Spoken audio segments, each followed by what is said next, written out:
นะอาจจะเปลี่ยนเสียงกันพ่องนะอันนี้ก็เจิญป้อนาน40,000เนาะได้อูได้จ่ากับสถาญาติโยม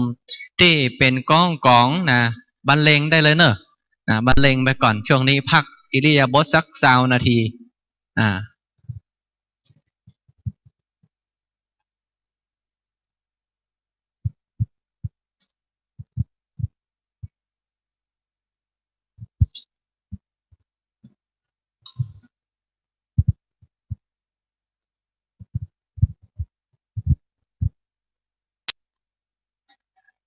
ครับขอกราบน้อมนมัสการพระมหาเถรานุเถระทุกรูปที่เคารพอย่างยิ่งพระสงฆ์องค์เทศทุกกัน ในการตั้งธรรมหลวงของวัดสวนดอกพระอารามหลวงแห่งนี้กระผมในนามเสาหนึ่งของพุทธศาสนาเหมือนฐานะเหมือนกับพ่อแม่พี่น้องสาธุชนทุกคนทุกท่านที่พร้อมใจกันหลั่งไหลมาในวันนี้คำว่าเสาหลักในพระพุทธศาสนาของเฮานั้นก็หมายถึงพระสงฆ์ตายกทายิกาตายกนั่นก็คือพ่อจายตายิกานั่นก็คือมิญิงคนที่เป็นพ่อจายก็คือเสาต้นหนึ่งก็คือเสาต้นตายกะหรือว่าตายกเสาต้นที่หนึ่งพระสงฆ์เสาต้นที่สองสัมมเนรสัมมเนรีเสาที่สามก็คือตายกตายิกาวันนี้เสาทั้ง4เสานี้จะเป็นเสาที่คอยประยุงพระพุทธศาสนาพระพุทธศาสนาของเรายืนยงมาหลายพันปีวันนี้จึงเป็นวันที่มีจิตใจอันมั่นคงและจุ่มจื้นที่หันศรัทธาสาธุชนเดินทางมาทุกสารทิศเบื้องต้นต้องขอกราบขอบพระคุณในความกรุณาของศรัทธาสาธุชนที่มาจากจังหวัดพิษณุโลกเพราะภาคกลางวันวันนี้กับผมได้ทานตำขนุนและมะม่วงอบมะม่วงตากแห้งของพี่น้องพิษณุโลกต้องขอกราบขอบพระคุณเป็นอย่างยิ่งและขออนุโมทนาสาธุบุญกิริยาวัตถุอันยิ่งใหญ่ของเจ้าพุทธทุกสารทิศที่ได้พร้อมใจกันมาตั้งโรงทานในวันนี้น้อมนำอาหารอันเลิศรสของคนล้านนาและภาคกลางมารองรับต้อนรับท่านผู้มีเกียรติทุกท่านที่เดินทางมาทุกสารทิศมาฟังธรรมหลวงในวันนี้ของกินล้านนา35รายการตั้งแต่แกงลาบซ่าผ้าส้มซุปตุบต้มตำยำย่างโลนลำปามปิ้งพิงเผาพัดทอดคั่วอั่วแอบอบออกหมอกมกนึ่งห่อจูจีจุ่มเจ้าจืน35รายการมาที่นี่หมดวันนี้ภาคเจ้าผมไม่ได้กินข้าวงายเพราะว่าเดินทางออกจากบ้านตั้งแต่ตี 5มากินข้าวงายที่นี่ตอน11 โมงก็ได้ภูมิปัญญาของพี่น้องพิษณุโลกที่เนี้ยของกินลำตำส้มตลอดจนถึงตำมะนุนและบะม่วงตากเหมือนกับพ่อแม่พี่น้องที่ได้กินข้าวอิ่มนำสำราญเป็นที่เรียบร้อยอันนั้นเป็นอาหารทางกายแต่ในขณะเดียวกันวันนี้พ่อแม่พี่น้องเนื่องจากนอกจากจะได้กำจูพระพุทธศาสนาแล้วก็ยังได้มารับอาหารทางด้านจิตใจทางด้านมันสมองนั่นก็คือได้สดับรับฟังธรรมมหาจารย์ตั้งธรรมหลวงของวัดสวนดอกแห่งนี้ท่านผู้มีเกียรติครับถ้าเราคิดถึงกรรมบาลีที่พระสงฆ์เคยจะเทศน์ให้เราในนะโม8 บทที่2เปิ้นจะว่านะโมธรรมัสสะนะโมอะระหะโตสัมมาสัมพุทธัสสะมเหสีโนนะโมอุตตมะธรรมัสสะสวากขาตเสวะบทที่2นี้ก็คือความหมายนั้นบ่งบอกถึงว่าท่านใดที่ได้มีใจเคารพนอบน้อมต่อพระธรรมสูงสุดในศาสนานี้ที่พระองค์ได้ตรัสและปูแนวทางไว้ให้เรียบร้อยบุคคลคนนั้นจะมีความเจริญรุ่งเรืองเขาทั้งหลายที่เป็นชาวพุทธนอกจากจะได้อานิสงส์ที่เขาทั้งหลายได้แสดงถึงความเคารพนอบน้อมต่อพระผู้มีพระภาคอรหันตสัมมาสัมพุทธเจ้าผู้แสวงผลอันยิ่งใหญ่เขาทั้งหลายได้มีจิตใจเคารพนอบน้อมต่อพระธรรมสูงสุดในศาสนานี้ที่พระองค์ตรัสไว้ดีแล้วและเขาทั้งหลายได้แสดงถึงความเคารพนอบน้อมต่อพระสงฆ์หมู่ใหญ่ผู้มีศีลและทิฏฐิอันงดงามคนโบราณเพิ่งมีความเชื่อว่าบุคคลคนนั้นจะเป็นคนที่จะเจริญรุ่งเรืองในหน้าที่การงาน ทำมันใดก็มักจะสำเร็จอยู่เสมอในวันนี้หลากหลายวัยที่เดินทางมายังวัดสวนดอกพระอารามหลวงแห่งนี้คนที่มีวัยอันสูงส่งก็จะมาฟังธรรมย้อนกึศถึงอดีตย้อนกึศถึงพุทธประวัติย้อนถึงภูมิปัญญาของคนล้านนาตั้งแต่โบราณกาลคนในกลางวัยก็ได้มาสดับรับฟังพระธรรมบางอย่างนั้นเป็นคำสอนอย่างดีธรรมแต่ละผูกหลายๆกันที่เราทั้งหลายได้ทำจะได้สดับรับฟังในวันนี้กับผมมีความมั่นใจว่าจะช่วยประคับประคองชีวิตของท่านทั้งหลายที่ได้สดับรับฟังในครั้งนี้บัดน้อยกว่านักส่วนคนที่มีวัยอันน้อยลูกหลานเราทั้งหมดทั้งปวงที่ได้มาในวันนี้ก็จะได้หันแบบเบ้าที่ดีของคนโบราณจะได้เป็นแบบอย่างจะได้หันแบบอย่างของพ่อแม่พี่น้องปู่ย่าตายายได้เดินทางเข้าวัดและจะนำเอาฮีดหอยเหล่านี้ไปปฏิบัติในวันข้างหน้าขณะที่เราทั้งหลายได้ล้มหายตายจากไปลูกหลานเหล่านี้ก็คือจีเจ้าของพระพุทธศาสนาลูกหลานของเราทุกคนนั้นก็คือคนที่ได้รับมรดกอันมีค่าตกทอดจากปู่ย่าตายายพ่อแม่พี่น้อง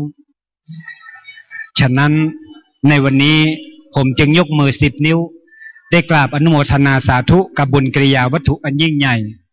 ของท่านผู้มีเกียรติทุกท่านที่ได้มาในวันนี้บุญใดกุศลใดที่เราทั้งหลายได้มีความตั้งใจจะทำในวันนี้ซึ่งอาจจะบ่หันด้วยสายตาแต่เราทั้งหลายมีความเชื่อว่าบุญทั้งหมดทั้งปวงนั้นถึงแบบมีตัวตนแต่คนโบราณพ่อแม่เขาเชื่อว่าบุญนั้นมีอานุภาพเป็นอย่างยิ่งคำว่าบุญในภาษาบาลีนั้นแปลว่าการชำระในที่นี้ก็คือชำระจิตใจแต่ในขณะเดียวกันบุญซึ่งแปลว่าการชำระนั้นยังมีอานิสงส์อย่างอื่นแห่งนักหนาป่าป้านไผ่ที่ได้ทำบุญแล้วบ่ได้มีอานิสงส์เพียงภายนอกก็คือภายนอกร่างกายของเราเต้าอั้นแต่บุญที่สำคัญที่สุดที่เราทั้งหลายได้กระทำมันจะได้มีอานิสงส์สะท้อนย้อนกลับมายังตัวเราแบบบ่รู้ตัวเราจะมีสุขภาพที่แข็งแรงจะมีจิตใจอันสะอาดสะอ้านมีผิวพรรณอันผ่องใสเราจะสังเกตเห็นว่าคนที่มาวัดบ่อยๆคนที่มาทำบุญอยู่เจืออย่างแรกจะมีสุขภาพที่สมบูรณ์จากการวิจัยของนักศึกษาระดับปริญญาตรีระดับปริญญาโททางด้านสุขศึกษามักจะวิจัยหันว่าคนที่มีอายุยืนยาวที่สุดนั่นก็คืออันดับ1พระสงฆ์อันดับ2ก็คือพ่อแม่พี่น้องศรัทธาที่มาวัดอยู่บ่อยๆอันนี้คือหันได้อย่างชัดเจนพระเถระผู้ใหญ่อายุ90 กว่าปี80 กว่าปีส่วนใหญ่จะอายุยืนฉะนั้นครับเป็นเครื่องการันตีได้อย่างดีครับว่าพระพุทธศาสนานั้นนอกจากจะเป็นศูนย์รวมจิตใจของชาวพุทธมาตั้งแต่โบราณกาลพระพุทธศาสนานั้นก็คือสถานที่อบรมจิตใจเป็นสถานที่ฮื้อยาวิเศษกับคนทั้งหลายที่ได้เดินทางเข้าวัดคนที่ได้เข้าวัดในวันนี้ก็จะได้เปรียบกับคนที่บ่เข้าวัดเนื่องจากได้หู้ในสิ่งที่เราบ่เคยหู้คนที่บ่เข้าก็บ่มีโอกาสบรรลุในวันนี้เป็นวันอาทิตย์เป็นวันที่เราทั้งหลายได้พักผ่อนจากการทำงานในชีวิตประจำวันเพราะว่าวิถีชีวิตของคนล้านนาเขานั้นต้องป่าอยากปากป่าไปเมื่อคืนเป็นควันเมื่อวันเป็นเปลวโอกาสที่เราจะฮื้อกำไห้กับชีวิตจะได้นำพาร่างกายของเรามาพักผ่อนทางด้านจิตใจและร่างกายมันหายากยิ่งคนที่รู้จักบริหารเวลาฮื้อกับตัวเก่า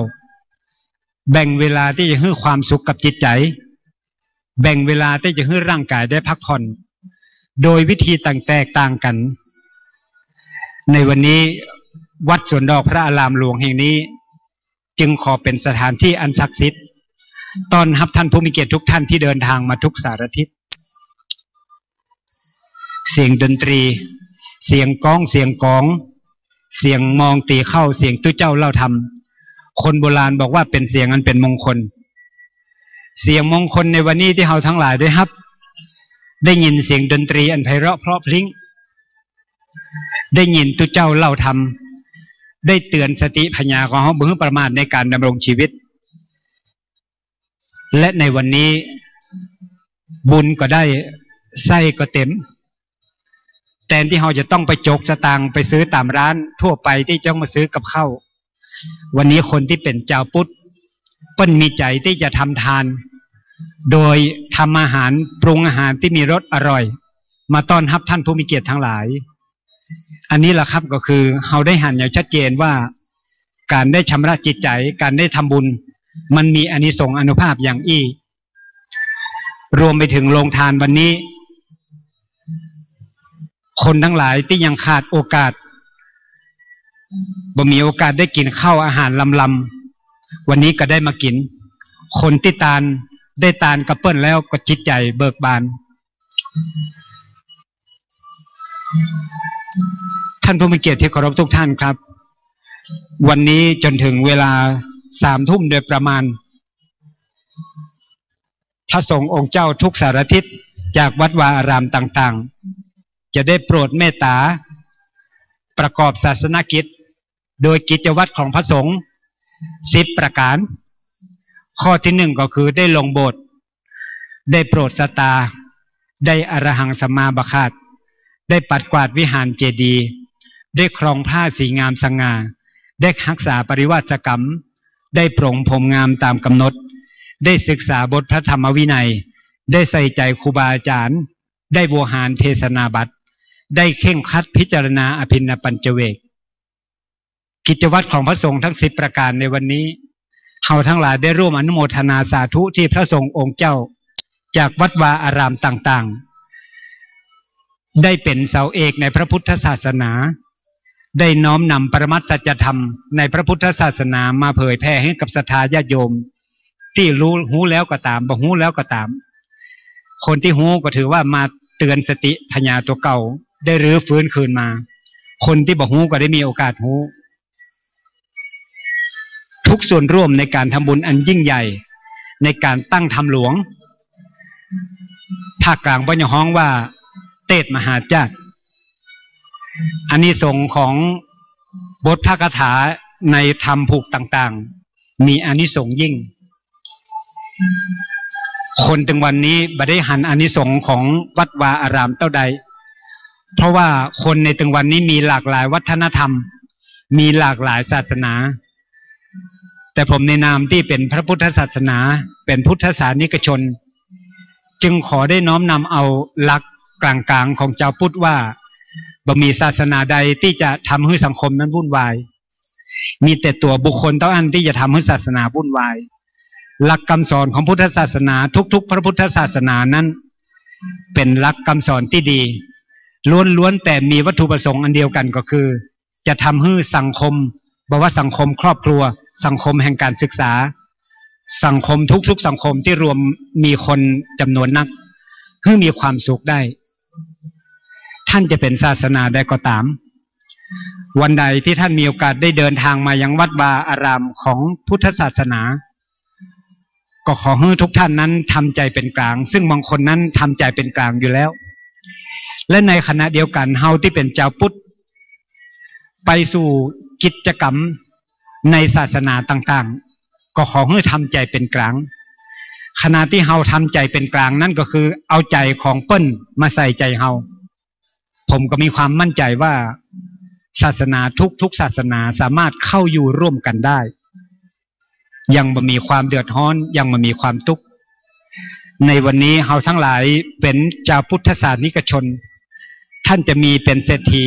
100 ล้านพันล้านคนที่ยากจนบ่มีที่อยู่ที่อาศัยบ่มีที่นอนที่กินเมื่อมาในวัดสวนดอกแห่งนี้บนวิหารโดนพระวิหารหลวงแห่งนี้ซึ่งเป็นภูมิปัญญาของครูบาเจ้าศรีวิจัยได้แปลงเสาไว้จำนวนนักไว้รองรับท่านผู้มีเกียรติทั้งหลายที่เดินทางมาทุกสารทิศมาร่วมอนุโมทนาสาธุพร้อมๆกันเขาทั้งหลายก็จะได้บุญครับท่านเป็นเศรษฐี100 ล้านพันล้านทรัพย์สมบัติท่านก็จะทวีคูณยิ่งขึ้นคนที่เป็นคนยากคนจนขาดที่อยู่ที่อาศัยที่นอนที่กิน เมื่อได้เข้ามายังวัดสวนดอกพระอารามหลวงแห่งนี้ก็ขอให้อานิสงส์อานุภาพที่ท่านทั้งหลายมีจิตใจอันสะอาดยังลำลึกถึงคุณของพระพุทธเจ้าและพระกรุณาธิคุณของสมเด็จพระสัมมาสัมพุทธเจ้าที่ทำให้โลกนี้มีความสุขก็ขอปรารถนาให้ท่านทั้งหลายจงประสบแต่สิ่งที่ดีๆในชีวิตบังเกิดขึ้นกับท่านทั้งลูกทั้งหลานและตัวของท่านและครอบครัวของท่านเองเดี๋ยวสักคำเฮาทั้งหลายก็จะได้สดับรับฟังเทศมหาญาติน่าจะเป็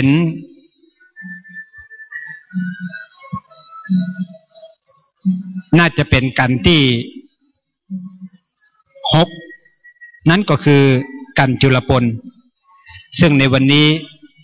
เมตตาบารมีธรรมพระอาจารย์ไกรสอนกิติเวทีจากวัดท่าไคล้อำเภอแม่ริมจังหวัดเชียงใหม่จะได้โปรดเมตตาเป็นองค์เทศจุลปนนี้ถือว่าเป็นเทศที่มีบทพระคาถาน้อยที่สุดในภาคบ่ายนั่นก็คือมีแค่35บทพระคาถาสมัยผมเป็นพระน้อยผมจะได้เทศจุลปนมหาปนอยู่3-4ภาษาพอเป็นพระใหญ่ไม่แหมน้อยได้เทศมาทีและกุมารบันประมาณ2-3ภาษาหลังจากนั้นก็ลาสิกขาบ่มีโอกาสได้เทศต่อไปองค์ความรู้ที่ได้เรียนสมัยเป็นพระน้อยเป็นขยมก็เลยตกทอดมาถึงวันนี้เป็นไกด์เป็นเส้นทางผมได้ไปเรียนทางด้านภาษาไทยมันสอดคล้องจะใดสอดคล้องก็เพราะว่าได้เรียนทางการเขียนฉันได้เรียนทางการเขียนโครงได้เรียนทางการเขียนกลอนได้เรียนทางการเขียนกราบในกราบของธรรมที่เราได้เรียนเป็นขยมเป็นพระน้อยมันอยู่ในสมองฉันทลักษณ์มันก็อยู่ในสมองรวมไปถึงโครงกราบและฉันต่างๆก็อยู่ในสมองเพราะเราได้เรียนมาสมัยเป็นพระสงฆ์องค์เจ้าที่เรียนปรริญญาธรรมสูงปรริญญาธรรมโทปรริญญาธรรมเอกก็คือตั้งแต่ประโยค6ประโยค7ประโยค8ประโยค9มักจะได้เรียนฉันในภาษาบาลีและฉันในภาษาบาลีนั่นก็คือจะเชื่อมโยงมาถึงฉันในภาษาไทยอันที่จริงแล้วฉันในประเทศไทยของเรามีถึง25ฉันแต่ฉันที่เราใจบ่อยที่สุดมีแค่5หรือว่า6ฉันเท่านั้นผมจะวกไปถึงเรื่องกราบเดชกรรมเราจะได้ฟังกราบช่วงบ่ายๆพระสงฆ์เพิ่นจะได้น้อมนำเอากราบในพระพุทธศาสนาแต่แตกต่างกับกราบในภาษาไทยของภาคกลางเล็กๆได้น้อยท่านผู้มีเกียรติท่านใดที่มีโอกาสมาสดับรับฟังพระธรรมเทศนากันต่างๆในเทศมหาญาติในวันนี้กับผมมีความมั่นใจว่าคงจะได้รับองค์ความรู้เพิ่มเติมวันนี้ผมได้รับเกียรติจากพระอาจารย์ประมาณ30นาทีบัดนี้น่าจะเกินแล้วพระอาจารย์เนาะถ้าได้เวลาแล้วพระอาจารย์จะได้ส่งซิกให้กับผมกรรมว่าหมดเวลาแล้วนะครับขอบคุณในเมตตาธรรมพระอาจารย์ธนชพงศ์สุพรหมปัญโย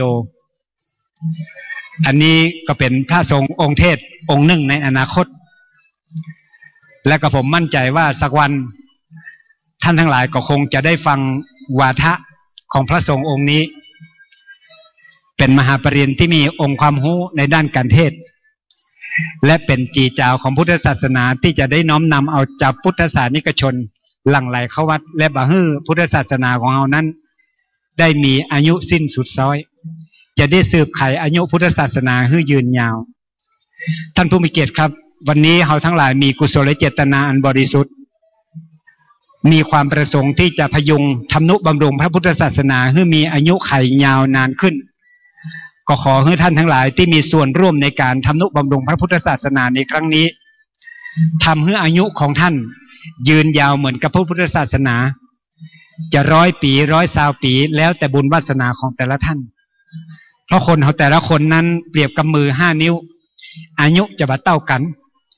บางคนเกิดมาแล้วตายเมื่อน้อยบางคนเกิดมาแล้วตายเมื่ออายุกำลังจะย่างเข้า30-40บางคนตายขณะที่อายุจะย่างเข้า50-60บางคนตายอายุย่างเข้าเกือบ100บุญคนแต่ละคนมาเต้ากันเขาทั้งหลายมีความรู้ในพุทธศาสนาเพิ่นสอนไว้ว่า5อย่างในโลกที่สามารถกำหนดรู้ได้นั่นก็คือ1กาโลเขาเกิดมาแล้วเขาบอกว่าเขาจะตายเมื่อใดข้อที่2ชีวิตตังเขาทั้งหลายเกิดมาแล้วบอกว่าชีวิตของเขานั้นจะยืนยาวไปกี่ปีข้อที่3นั่นก็คือพยาธิหมู่เขาทั้งหลายเกิดมาแล้วเขาไม่ใช่หูครับว่าเขาจะตายด้วยโรคอันยังเป็นอย่างตายข้อที่4เขาทั้งหลายเกิดมาแล้วเมื่อตายแล้วบอกหูจะไปอยู่ที่ไหนเจ้าพุทธมักจะสอนลูกหลานอยู่เสมอครับว่าการได้ทำบุญนั่นก็คือเป็นหนทางที่ถูกต้องในที่นี้ก็คือเฮาทั้งหลายมีความเชื่อว่าบุญนั้นเป็นอริยทรัพย์เป็นทรัพย์อันประเสริฐยิ่งซึ่งจะไม่มีวันสูญหายทั้งในภพนี้และภพหน้าและในภพต่อๆไปเฮาไม่ได้เสวยบุญในภพนี้ขณะที่เราทำบุญไปแล้วเฮาอาจจะเสวยบุญในภพในชาติต่อไปซึ่งเฮาไม่สามารถจะรู้ได้แต่เฮารู้ได้ว่าการที่เฮาทำบุญในชาตินี้ขณะที่เฮามีชีวิตอยู่จิตใจของเฮามันปองโตอยู่ที่ไหนมันก็มีความสุขเงินเฮาบ่มีสักบาทเมื่อเฮามีบุญอยู่ในใจเฮาก็มีความสุขร่างกายเฮาบ่สมบูรณ์เฮาจะตายวันนี้วันพุธเฮาก็สบายใจเพราะเฮาทั้งหลายได้ร่วมทำบุญแล้วถ้าอาจารย์อู้ถึงนี้หมายความจะหมดเวลาแล้วเนาะครับจึงขออนุญาตอู้เพียงแต่เดชกรรมก็คงจะได้มาปะกันในโอกาสอันควรณบัดนี้ขอนมัสการมอบไมค์ให้พระอาจารย์ธนชพงศ์ครับ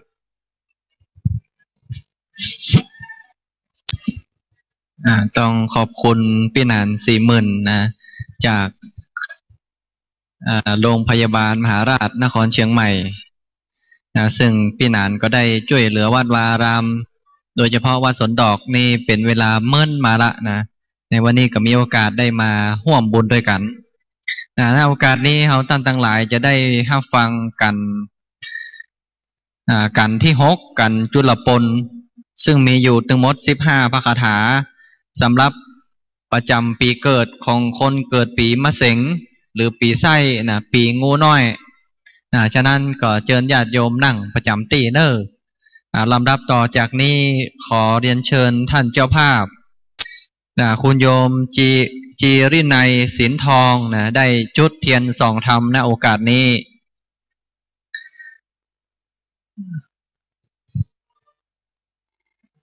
คุณโยมจีรนัยสินทองได้จุดเทียนส่องธรรมเพื่อเป็นการอาราธนาองค์เทศซึ่งองค์เทศในวันนี้ได้กราบอาราธนา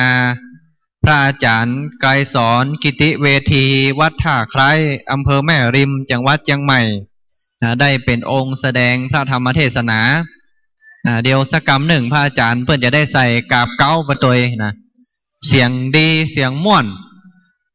ฉะนั้นญาติโยมท่านทั้งหลายก็ตั้งใจฟังสักกรรมหนึ่งขอเฮือนคณะแห่ได้ยุดใจเสียงสักกรรมเนาะจะได้เข้าสู่การฟังเทศ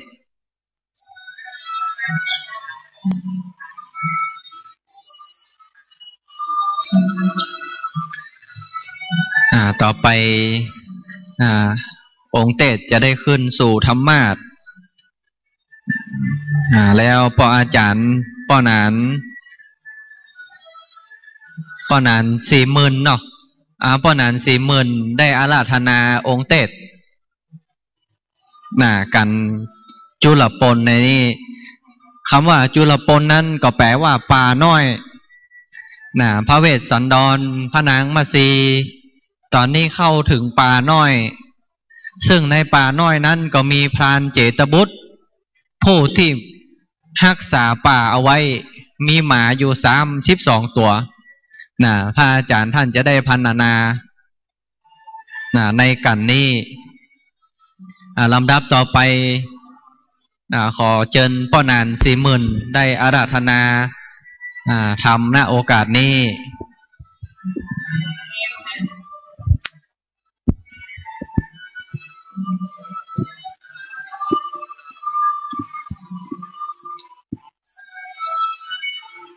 ขอยกมือ10 มานิ้วขึ้นแต่กิ้วเกษา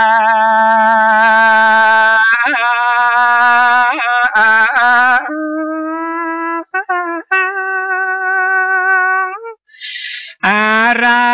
ธนาลูกศิษย์พระเจ้าได้ขึ้นธรรมาสหลวงวัดสวนดอกแล้วล่ะจักได้เทศนาธรรมกันจุลละปนนาในขวงแก้วตั้งสา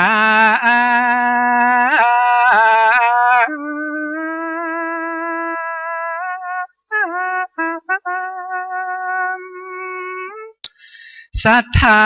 มารวมในอารามบ่ใจของน้อยถึงอากาศจักฮ้อนเหือไหลไข่ย้อยจุงได้เมตตาเทศนาไปเมตตาได้ใส่กับกาวให้คนฟังตั้งหลา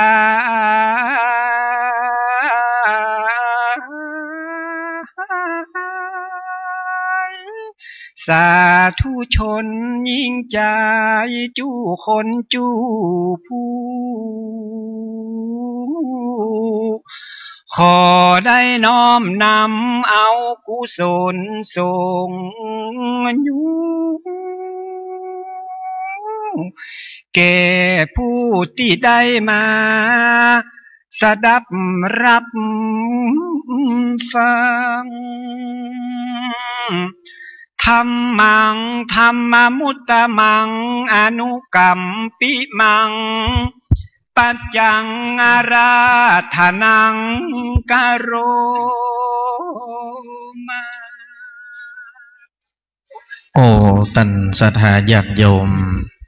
วันนี้นั้นตุเจ้าลูกแม่ลิมมาเตศวัดสวนดอกมาได้ยินเสียงปออาจารย์อาราธนาธรรมฟังไปเหมือนยอดลักสลักใจสองอีแม่เฮยบัลลังก์ตุเจ้าแม่ลิมจะมักการเสียงปออาจารย์ให้แต่กาวันนี้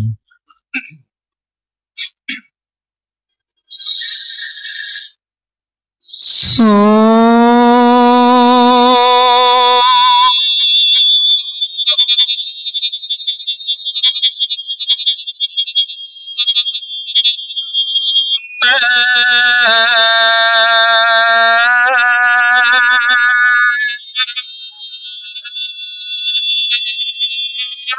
อันโต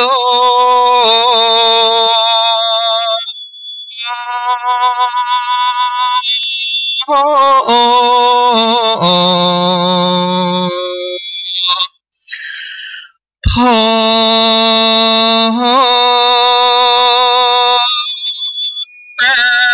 โต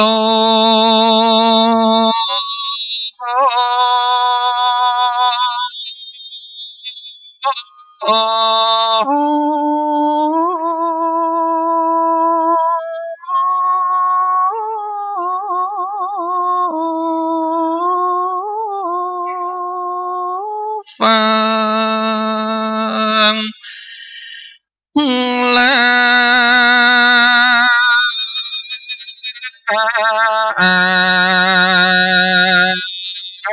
chung phá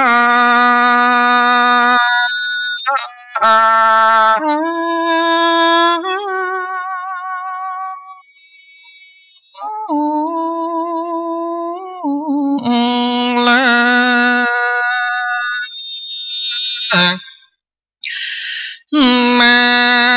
ha môn la sa tha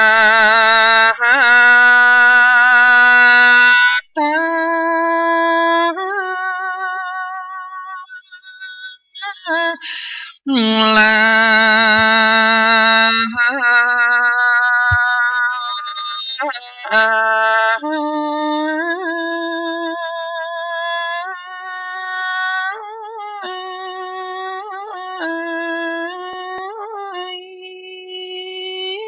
tăng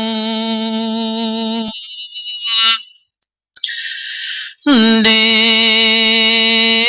nhìn trái thản lam leo phèo thao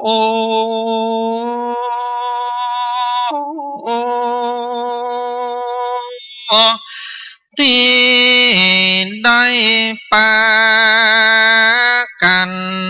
mà năng phang tham mà cha ni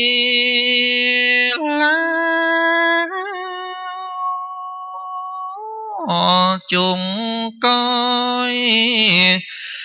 hốt chạy lao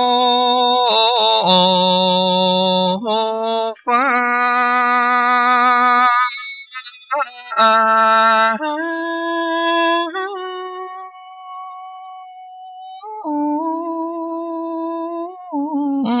bay thế vã sang kha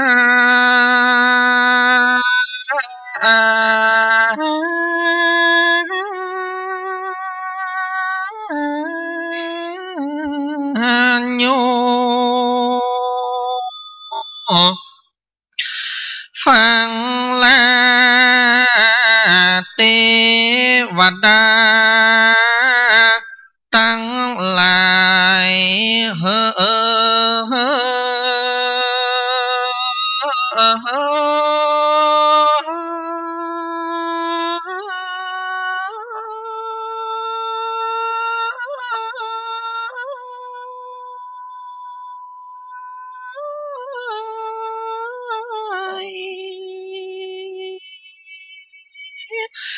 muôn mồ hồ ăn tăng na nhiều cô vì ma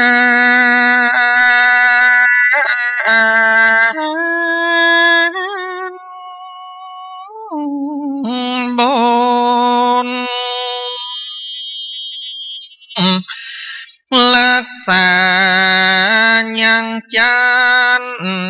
na phá hình hong na phai so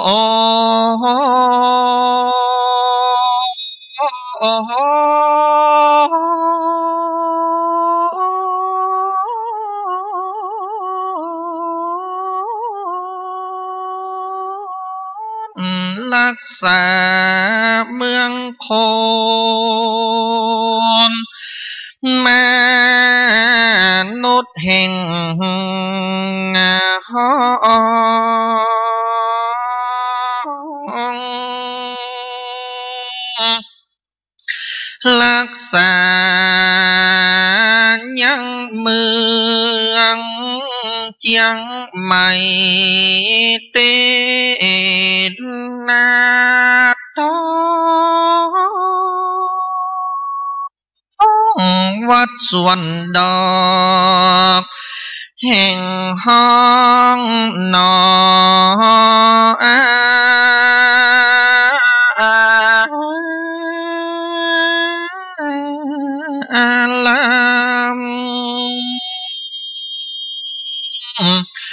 họ chuông mà lô mà lô họ hôm tít tàmกุศลบุญตานสถานใดสร้าง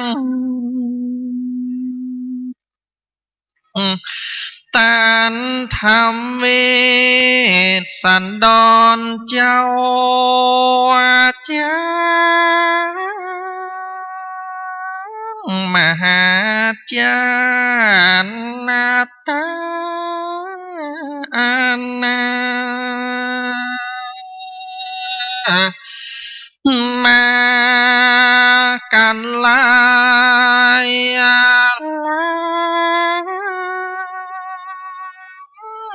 ยิ่งใจ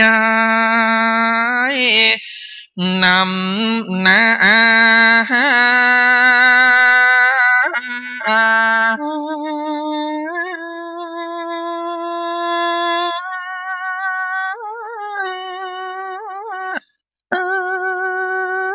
มานั่งฟังธรรมมหาจารย์แก้ว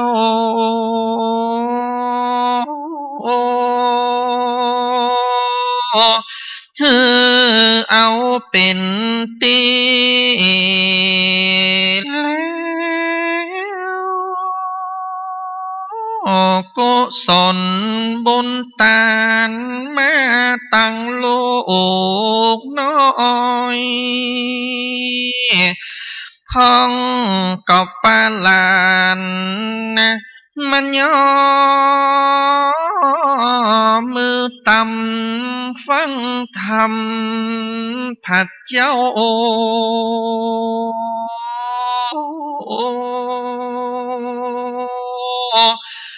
รวมสืบจัตตานาน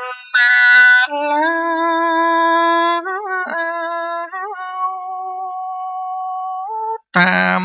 ปีเกินเนื้อ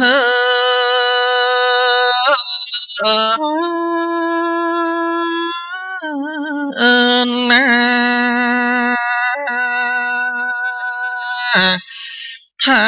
ำจุรปนการนานี้มี35ประกาศหา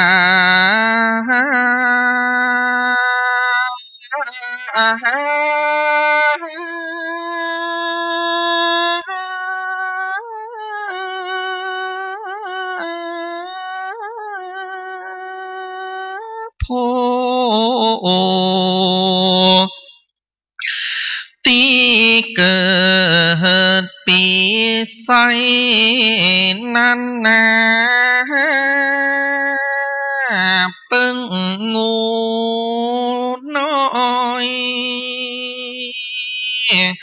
เปียที่โลกาจักรากานนา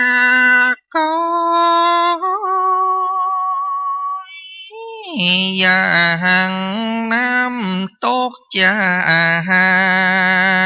งบา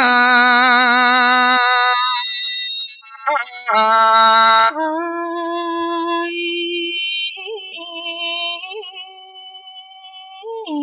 อิมบู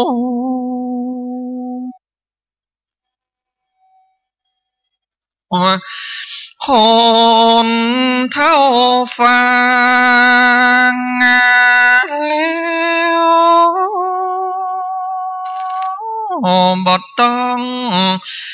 ได้กู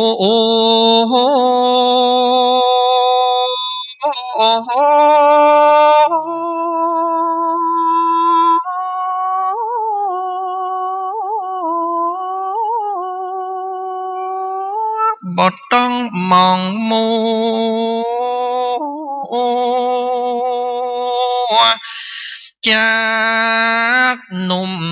มาบ่น้อยจากมือเหือนเบาจีสาวน้อยอายุจากมันเย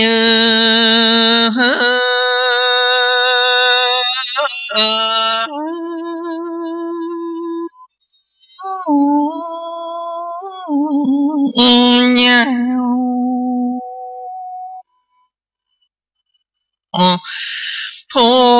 ใดได้ฟังแล้ว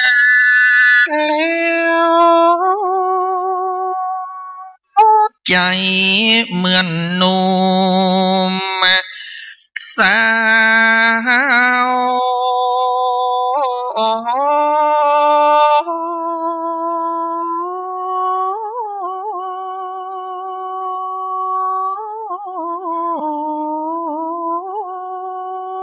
อายุยืนยาว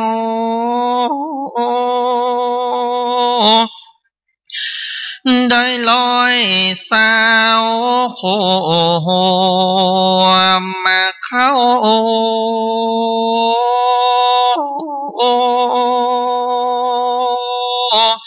จางมั่งมนตนนาตา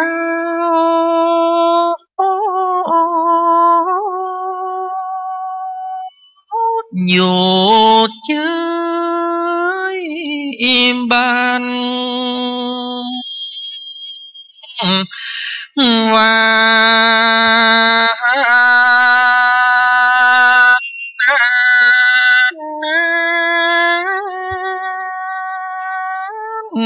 เล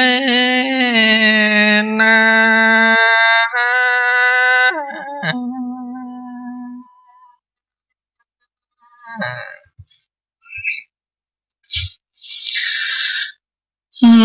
นะ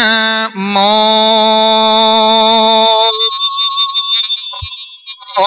ตัสสะภะคะวะโตอะระหะโตสัมมาสัมพุทธัสสะ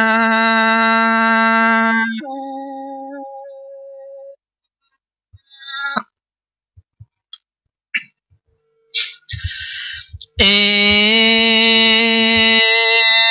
วังเจนตาปุนโตพัมมานังโพนเจนตัวปันธาญันสันธาญาตันสามันทุโน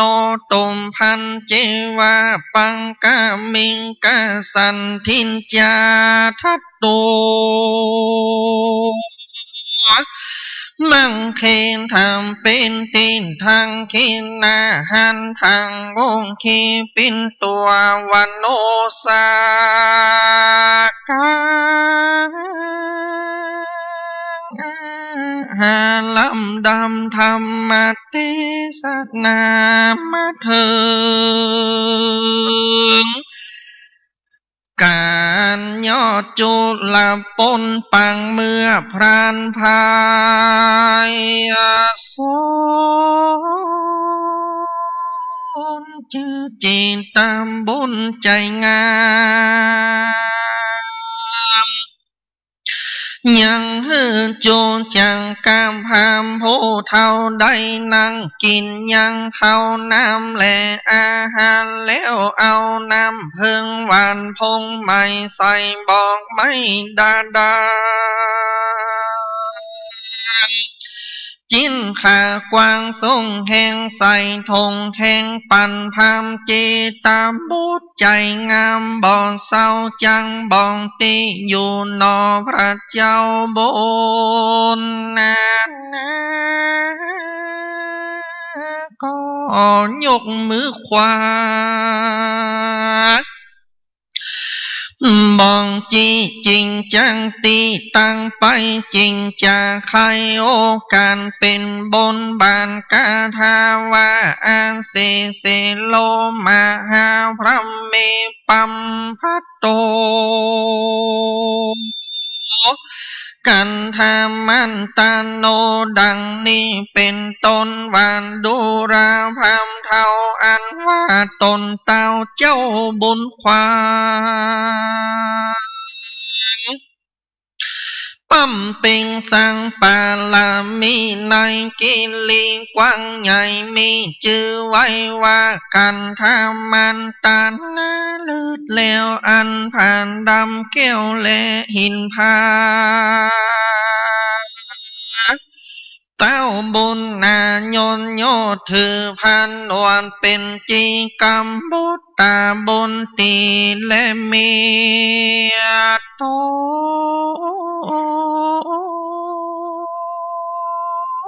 กังไพสนป่าไม้กันพำไปใกล้จังหันตันจุงภายพันเตียวกว่าดันตามป่าดงควางไปตามตังนี้เตอพรำเฮ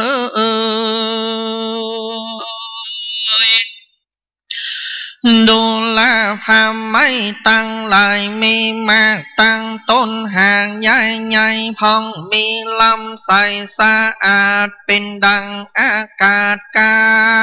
ง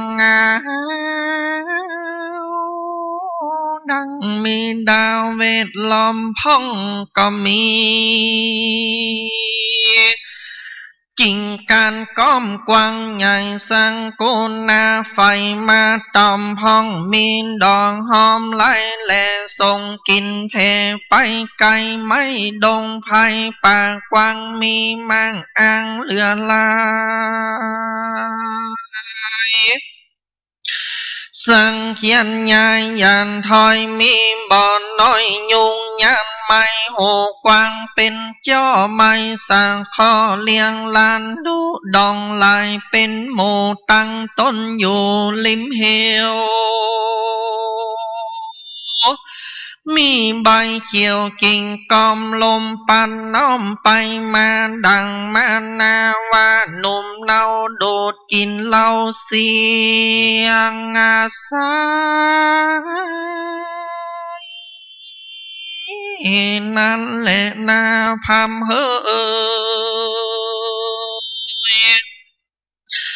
เอเตสังโกนาอันว่านงตั้งหลายมีมังพลันดงห่างไข่คันแล้วลางหันอยู่เป็นโกนงเก้าอยู่เป็นจู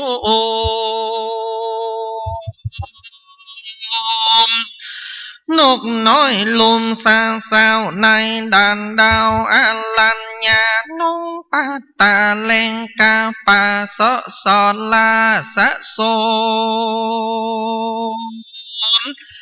ท่องบินบนเป็นหมู่ล่องกองอยู่เสียงใสตั้งที่ไกลแหล่งไกลเหนืออยู่ไม่ลงคาถึงยามมาส่งลองเสียงมีก้องดงดา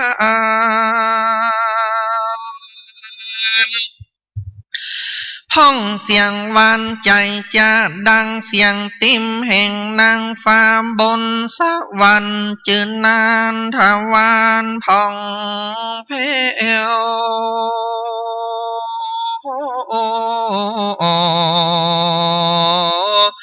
อันงามเลือนนา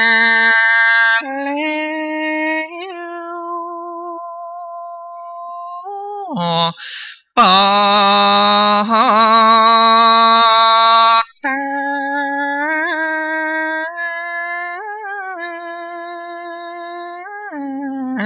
นั่นแหละนาพรำเฮ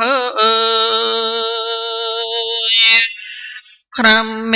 ดูลาตั้นพามันว่าพาเวสสันดอนแก่นไทยอยู่ป่าไม้วงกดขันตีอนทุ่งคำเจ้าผิวบ่อเศร้าใส่งาม อันตั้นพามไปลอดสู่จังหันเต้าโยภาวานากำนางบุญนาลันจาเทวีกำเจ้าจาลีและกันหาอันเป็นบนตาตันเต้ากลางดันดาวดงไพถือสินไซวิเศษทันลงเป็ดเป็นลาสีถือคอลียาวยืนหมวดผมเก่าจื้นเป็นจดานุ่งนางเสือนาญายุนนอนเนื้อฝุ่นดินทรายแหลนาพรำเฮยโดลาพรำผู้เท่าตันจุงเข้าใจปานโบกขลานีอันพาเสินดองบัวเกินแก้มโบบนจังก่อนสนกีบการมีดอกปานแหลบัวเครือหล่นตกเนื้อพังบนลดกินฟุ้งหอมกลาแต่ล้มไปลายซ้ำเกิดเป็นน้ำหอมหวนดูเจียงคันใจจะเหมือนโบกคาละนีฟังสวรรค์นั่นแลอันโทปรางการหนึ่งอันว่าล้นกันทานดอกไม้มีจิมไก่สาลาลมปัดมาตรงสองล้นเล่าดอกมัวเมานกถ้าเว้ามวนโมล่องเลี้ยวสู่บินไปในที่ไกลก็หากดูกาเนื้อกิ่งใบนั้นหากก็ดูงามมีไก่อาลามเลือแล่ไหลออกมาแต่เงาบัวลดวันนัวเงาใหญ่วันเตะใจปอดีกองเกิดมีในโบคาละนีที่นั้นเหดังอานจริงได้ชื่อว่าโบคลานีนั่นแลดูลาวพามเท่ากูก็จังเล่าตีอยู่เจ้าอุดม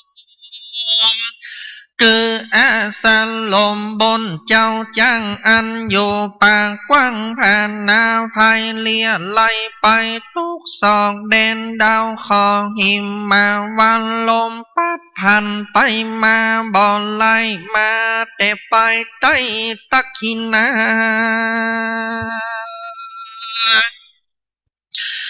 ปั่นไปหนปั่นชิมมาใส่ส่องปั่นขึ้นล่องตามตั้งแลนาปักการหนึ่งมังคันจำลูกใหญ่งามทวนใจปอดีบังเกิดมีลายซ้ำใหญ่น้อยพร่ำมีมาลาสาลีญาเข้าสาลีเมนมันมีหอมยิ่งเขานั้นสิ่งกวนวากวนเกิดบานเป็นหมู่ตั้งต้นอยู่ในโบคลานีหมู่ป่าฟ้ามีเล่เต่าน้ำงูเงือกทำเล่มังกรปูหอยดอนลิมฝั่งนางน้ำกั้งในวา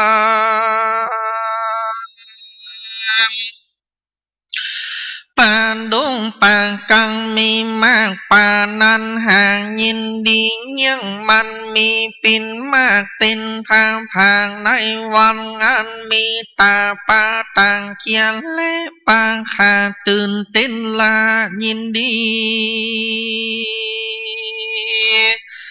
ก็เกิดมีในศาลาที่นั้นเลตาวันนั่งอันว่าปาตีนั้นหอมสานินอันสมลินทีด้วยกิ่งไม้และใบไม้เตียนย่อมได้ยินดีคันถ้ามีหอมหืนเป็นติจืนเอาใจ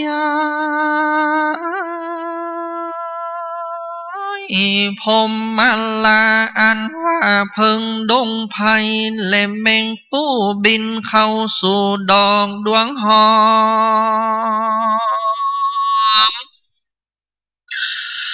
มวนไปตอมพำลอดบินแล้วสอดไปมาสากุนานกตางลา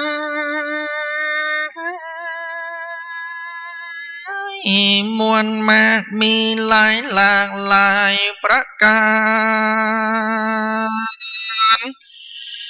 ร้องเสียงคันไข่คันมวนมาพร้อมส่วนสาลาเห็นเกิดมาสองดาบอันเกิดมาจังต้องสากุนาเลเกิดมาในไข่ตัวน้อยใหญ่สะเมอกา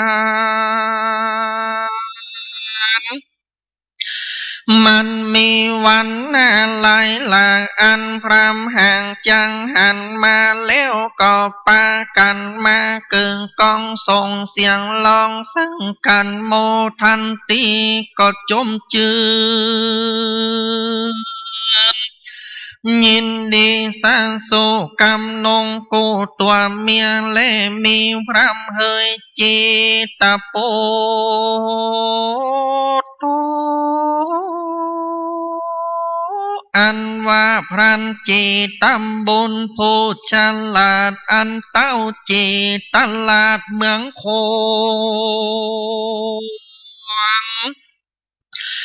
หากปงวางตั้งไว้ลังสาปรันตูป่าไม้หิมมาวันก็เก่าพันธนาการหาว่าดังนี้ดูแล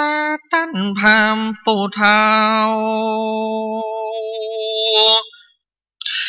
อันว่านงนั้นเล่าหัวตีเขายินดีจมจืนเขาก่อนยืนถวายปอนว่าคาแต่พระเวสสานาดอนตนพามเงาพระลันจางเจ้าจงยินดีกำด้วยสองสาลีลูกเต้าและนางนอนเน่าเมียตนอย่ามีกังวลโศกเศร้า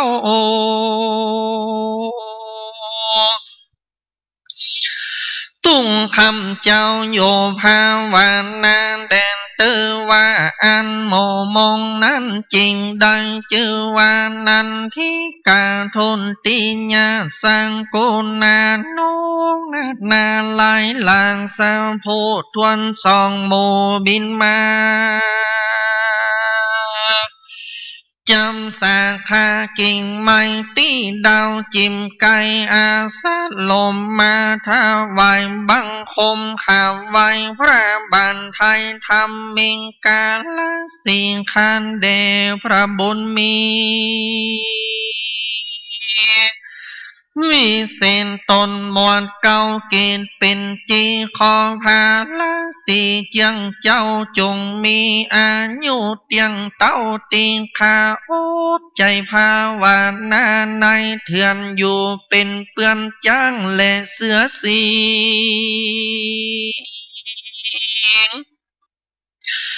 จงลังเป่าปิ้งลงแก้วตั้งนางเลือดเลวเตวีแดนเตอว่าอันนกโมนั้นจริงได้ชื่อว่าจีวาพุทธาตันติญาสกุณาส่วนนงตั้งหลายมวลโมทวนนากู้สามสิ่งสู่บินมายิ่งชื่อว่าปิญญาพุทธาลำลองเสียงมีกองหิมมาปันเขาก็มานมัสการตามโบราณใส่สว่างเจียนจากจังถวายป้องว่าคันแด่พระโพธรเจ้าจังจงเสมสร้างตั้งบนยานใดทันล้นด้วยกำเกียรติจะสมเสียดใจ จงอยู่ในป่ากว้างดงลีเป็นราศีอยู่ต่อเต่าทุกคำเจ้าอยู่กะตำเปลี่ยนแดนตือว่าอันเห็นดังอันจริงได้ชื่อว่าจีวพุทธาปีญาจินโนจันตุนทาสังโกนาสวนนกตางลา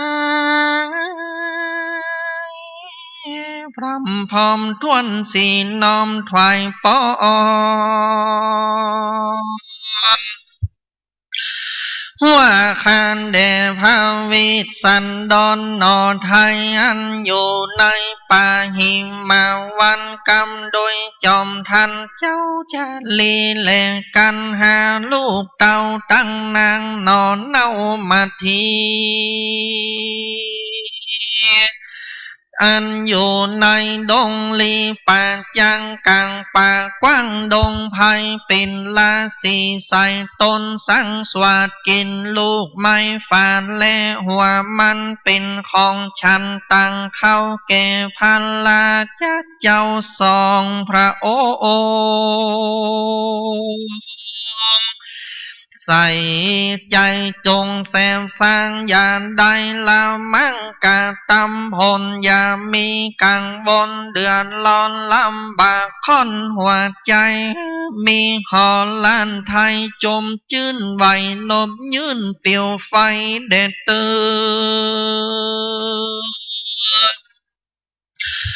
ว่าอันนงโมนั้นจริงได้ชื่อว่าปิญญาพุทธาปิญญาวันตาสร้างกุณาอันว่าน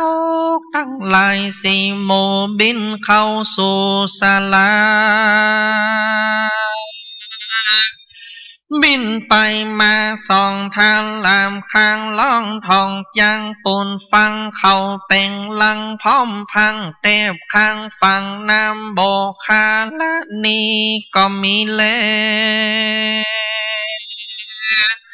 จำมันสีตันนุงนั่งเสือสลายสนที่นอนเนื้อตีทอลานีมาขออันจุลีน้ำมันสาการตามโบราณบอสาตุ้งคำเจ้าหากเป็นวันแห่งราศีนั้นแลอันว่าติโยภาลาศีแก่นไทยพรันจีตามบนบอกไว้ดีงามส่วนโจจังกาพามบาใบมันได้ยินพรันป่าไม่บอกกล่าวจริงบอกข่าวเข้าไปมันก็มีหัวใจอันสันลาพรามใบบาปจักพาสลาย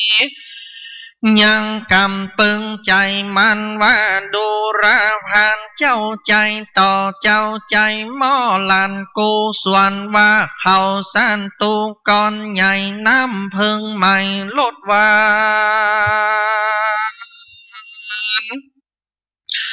อันนางนงคันอ่อนน้อยแต่งแปลงเรียบร้อยแก่ปีมาตั้งขนมแดงงาเล่เข้าก่อนหวานจิตจอนเจียงจินเป็นของกินลำแห่งคาถาเอา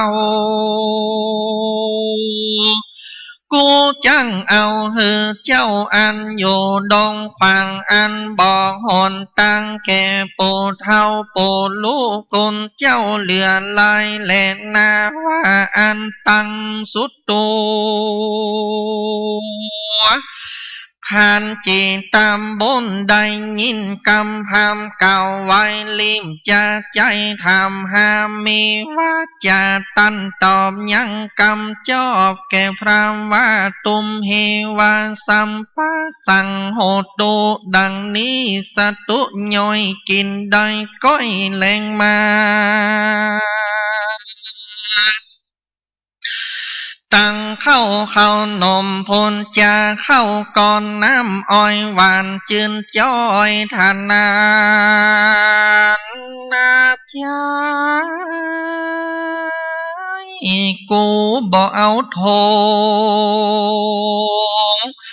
ในตั้นใดเราจังไว้แก่ตั้นผู้เดียวอันจักเตียวไปนาเข้าสู่ป่าหนไกลและนาพระเม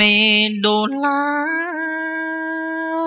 ตันพระอันยังมันโตอันว่าต่างเตียวป่าไม่ปอไตได้คนเดียวกันจักเตียวเข้าสู่ตีเต้าอยู่เป็นจีเป็นหนตั้งดีไปปันลอดเกี่ยวสนสอดคิลี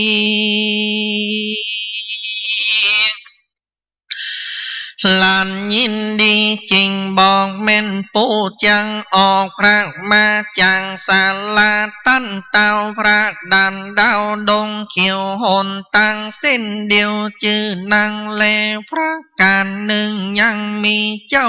ราศีโตนอยู่เสมสร้างอยู่กลางป่ากว้างดงลีจื่ออันว่าอันจนตาลือสีตนสร้างส่วนฉันลงไม่ห่างหัวมันเป็นของฉันทุกคำเจ้าบ่โศกเศร้าโศกากะตามเมนตาภายเพื่อสันทาเชื่อยินดีปวดเป็นจีเสพสร้างแฝงไฟอ้างตั้งเตียวผมบ่เขียวสักเส้นบ่ตื่นเต้นโมหา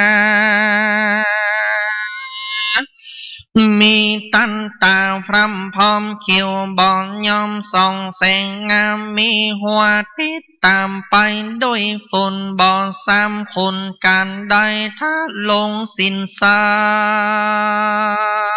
ยวิเศษดานเข้าเขตบวชสนใสโดยใส่ใจเป็นพระองค์อาจมวลเก้าวาดเป็นจันดาแล้วก็มานุ่งหนังเสื่อลายที่ทวนยาวยิ่งล้วนปวาสมาเสนตีนอนเหนือดินได้บ่มีศาสตร์ใบไม้ลวาดเนื้อดีนะสาธานี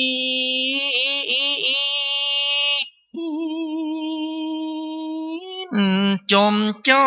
ใบนบนอบกองฟ้า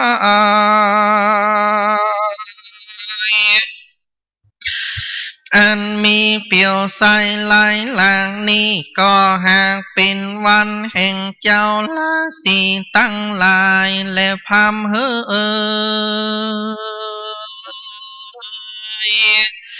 ตั้นพามจริงเข้าไปด่านดนด่านตีอยู่เจ้าอาวาสองค์งามแล้วจงทำตรงศอกเด่นเข้าของมังกาส่วนอันวาตาปัสสาลาสีตนนั้นใส่จังบอกไว้แก่ตันจานเลนาอีกทางวัดตัวพิงกเวดุราพิงโคตังลามวลโมทวนนาสะผู้อาลหันตา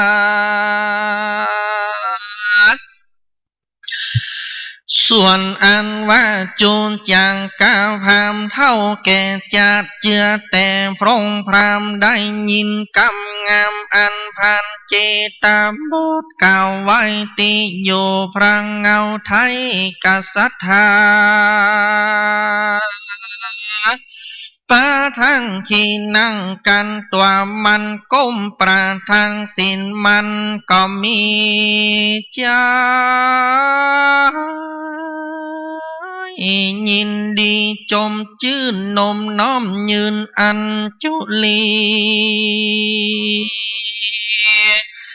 อันว่าเจ้าอันจุนตาละสีบนกวางอยู่เสมสร้างเด่นใส่มานก็เข้าไปในฐานะที่นั้นก็มีฮะเลนา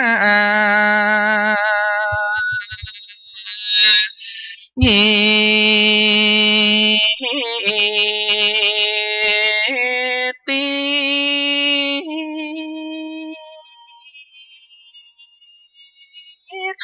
โวตาปะกาเลนาก็มีโดยภากา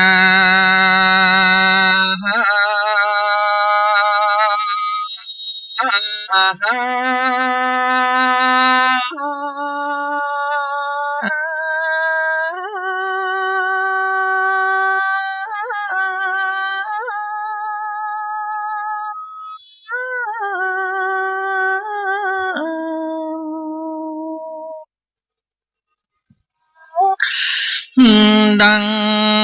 กล่าวมานี่แลเด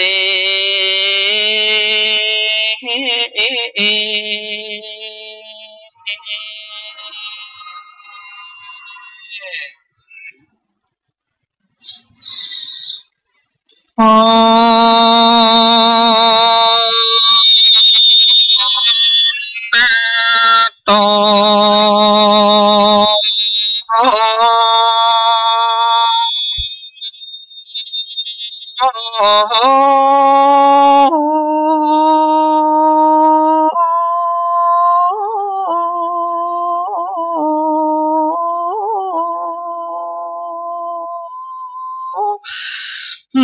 ดู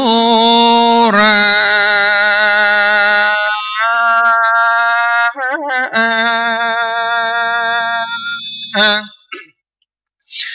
สัทธาตังลา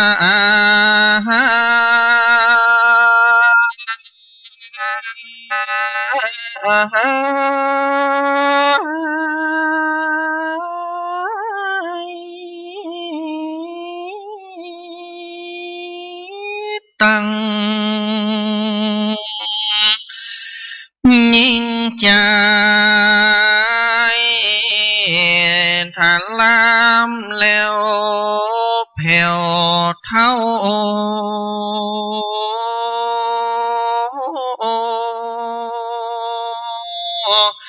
ที่ได้ปากันมานั่งฟังธรรมตั้งแต่ตาเจ้าเปื่อว่าจังได้กุศลนาตา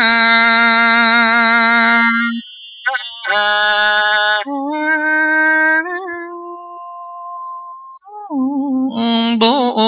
ญ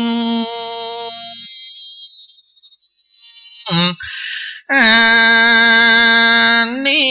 สงส์ทำดวงนี้จังได้กำจูโอดโน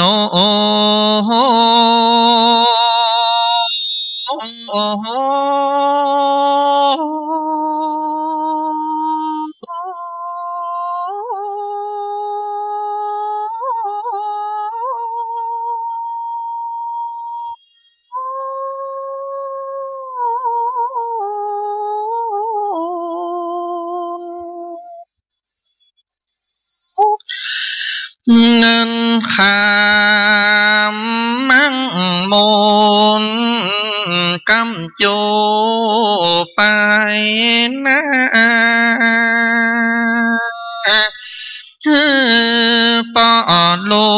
ง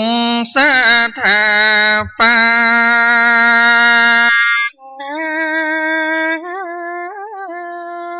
จุงอิมี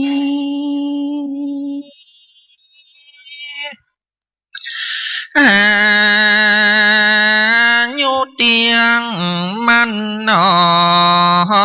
ยาว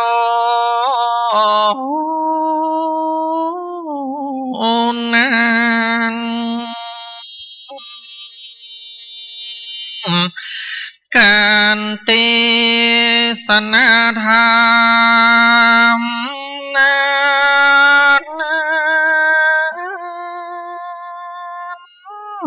ก็จมนะวาสา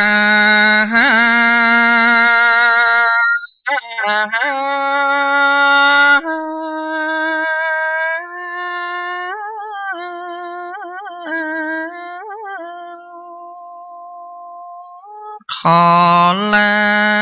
วงวันสัทธาโจโพ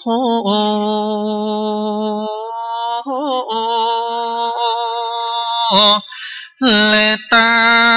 นโพ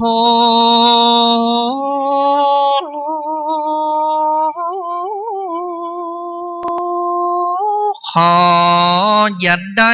ติชินนานี้ตาหากผิดพระ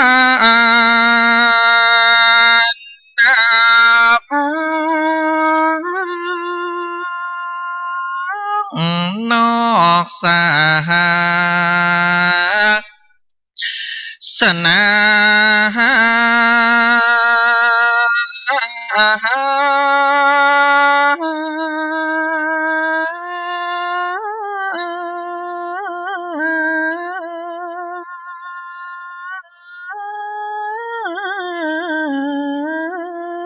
ขอสุมาสัทธาโจโพขอตัน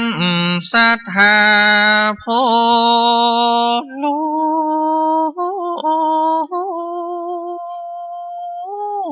ได้มีอายุมันหนอยาว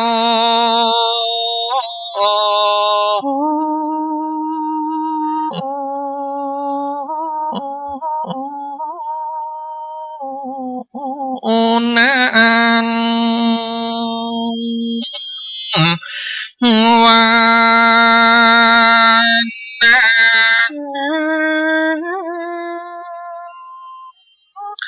นเล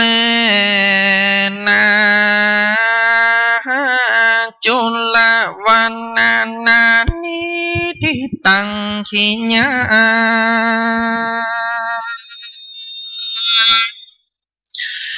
สังวันลานาวิเศษจาห้องเห็นยังจุลปนกันทวนหงอันประดับพัดาไปโดยกะทา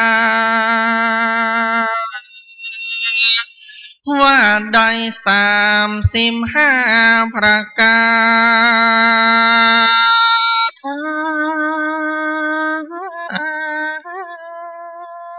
ก็บังกรมสมเลสเดสาธุ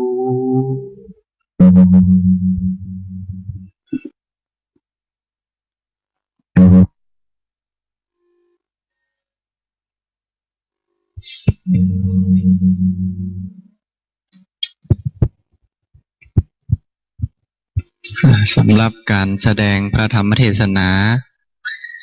การจุลปนก็จบลงเป็นที่เรียบร้อยโดยพระอาจารย์ไกรสอน กิติเวทีวัดท่าไคร้อำเภอแม่ริมจังหวัดเชียงใหม่ซึ่งการจุลโปนนี้มีอยู่15พระคาถาเป็นธรรมประจำปีเกิดของคนเกิดปีมะเสงหรือว่าปีงูน้อยจบลงเป็นที่เรียบร้อยลำดับต่อไปจะได้ถวายกันเทศซึ่งมีอยู่ด้วยกันทั้งหมด3ชุดชุดที่1ขอเจริญพรเรียนเชิญคุณโยมจีรินัยสินทองได้ถวายการเทศณโอกาสนี้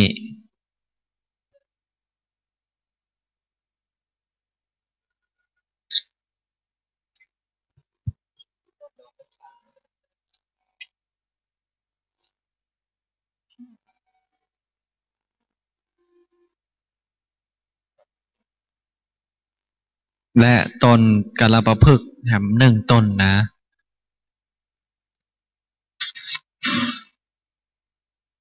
นี่อาจารย์พระมหาบุญชัยยกคนเดียวเลยวันนี้นะ อันนี้เป็นผู้ช่วยเจ้าอาวาสเนยโยมนะพระเจ้าเป็นเนนน้อยนะเนี่ยนะบางท่านอาจจะหันว่าโอ้เนนที่ไหนยังไม่ยกมันได้ว่านะนี่เป็นท่านอาจารย์พระมหาบุญชัยปรริญญาธรรม8 ประโยคอาจารย์ใหญ่สำนักบาลีเนอะเนี่ยนะยกคนเดียว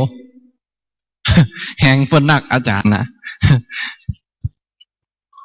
เพิ่นนึกว่าเนนน้อยวะท่านอาจารย์พระมหาบุญชัยลำดับต่อไปชุดที่2ขอเจริญพรเรียนเชิญตัวแทนหรือว่าท่านเจ้าของร้านของร้านกวงยอดพักหน้าวัดสวนดอกของเฮาแห่งนี้เป็นเจ้าภาพต้นกาลปพฤกษ์1 ต้นขอเชิญอันนี้เป็นแม่เลี้ยงซึ่งเป็นเจ้าของร้านกวงยอดพักองค์อ้วนๆทั้งลุ่มนี่เป็นเนนเนอะโยมไม่ใช่ทุเจ้านะนี่นะ ตัวใหญ่วันนี้โยมเลี้ยงโต๊ะจีนก็เลยฉันนักหน่อยนะก็เลยตุ้ยไปหน่อยองค์นี้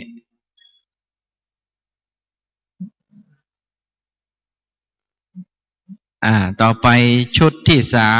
3ถวายดอกปาริชาติขอเจริญพรเรียนเชิญคุณโยมพิมพ์ทองอุ้ยตระกูลคุณโยมพิมพ์ทองอุ้ยตระกูลเนอะถวายชุดที่3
และก็คุณโยมพิมพ์ทองอุ้ยตระกูลนะครับเป็นของที่ระลึกจากวัดสวนดอกแล้วก็ญาติโยมท่านสาธุชนทุกท่านเตรียมกรวดน้ำอุทิศกุศลเพื่อแก่พ่อแม่ครูบาอาจารย์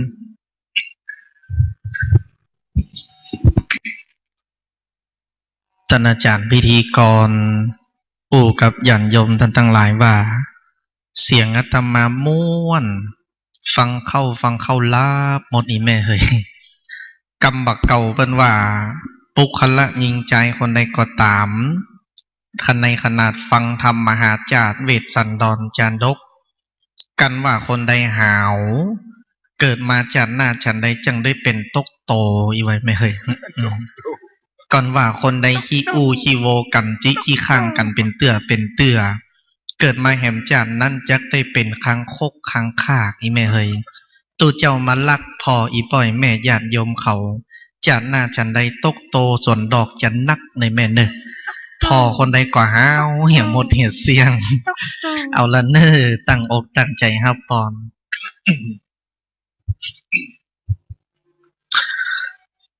ยะถาวาลิวะหาปุราปาลิปุเรนติสากัลังเอวะเมวะอิโตทินังเปตานังอุปกัมปติอิจิตังปฏิตังตุมหังคิปะเมวะสมิจันตุสัพเพปุเรนตุสังกปาจันโทปนะละโสยะธามณีโจติละโสยะธาเอวังหนตุลีละอาจจะในวันนี้ก็หากว่าเป็นวันดีเป็นวันสลีสีสุภามังกาละอันประเสริฐลำเลิศยิ่งกว่าวันและยามทั้งหลายบัดนี้ไม่มีตั้นเจ้าสมณะศรัทธาและมูลศรัทธาตึงสองเบื้องเฟืองไฟตั้งไปในและไปนอกตั้งไปในไม่มีหลวงพ่อพระเดชพระคุณพระราชมณีตันเจ้าวาดวัดสวนดอกพร้อมด้วยภิกษุสามเณรเถรเจ้าจุตนจุลองค์ตั้งไปนอกไม่มีศรัทธาญาติโยมทายกทายิกาสันนิบาตตันเข้าจุหนุ่มเท่าใจยิงก็ได้ปากันสนงคงควายตกแต่งเป็นพร้อมน้อมนำมายังกันตยวัตถุตานตั้งหลายพร้อมด้วยจตุปัจจัยไตรยตานมนต์ฝงนี้เพื่อจักมาทะปันนาถวายเป็นตานปูจาลดพระธรรมเทศนามหาจารย์เวทสันดรจารดกกันท่วนหกชื่อว่าจุลปนมี35พระคาถาบุญกินบุญตานที่เฮาตันตั้งหลายได้ร่วมกันปั่มเป่งสร้างบุญญาตานะปาลมีศีลปาลมีในวันนี้จงได้เป็นเตจะจงได้เป็นบารมีให้กับตัวกับตนครอบครัวลูกเต้าเหล่าหลานวงวานพี่น้องให้ได้อยู่ดีมีสุขเชื่อได้กำจูวละพระพุทธศาสนาเม้นว่ากึดหวังพาธนาสิ่งใดอันเป็นไปในทางที่จอบเป็นต้นว่าคิดเงินก็ขอให้ได้เงินแม้นว่าคิดทองก็ขอให้ได้ทองให้ได้สมจิตสมใจสมสารบุธิจุยังจุผักการไปใจนั่นจุงจักมีเตียงแต่ดีลีพุทธังโหมธรรมังโหมสังฆังล้อมอันตรยาวินัสสันติสัพปีติโยวิวัชชันตุสัพพะโลโกวินัสสันตุมาเตภวะตวนตรโยสุขีติคายุโกภวะอภิวาตันนาสีริสนิจังบุทธาปจายโนจัตตาโลธรรมาวัฏทันติอายุวันโนสุขังปะลาครับจบไปแล้วนะครับการสุรพลมี35พระคาถาสืบชะตาปีมะเสงงูน้อยนะครับปีงูน้อยเนี่ยจุพระธาตุเจ้าวัด7 ยอดเชียงใหม่เนี่ยนะครับถ้าตั้งใจฟังเคารพคบยำเลื่อมใสก็จะได้พระอานิสงส์ได้เกิดมั่งมีสีสุขบ่มีความทุกข์โศกเศร้าอยู่สุขสบายเข้าของสมบัติมีมักเหลือหลายครับขอบคุณครับฟังธรรมต่อไปนะครับ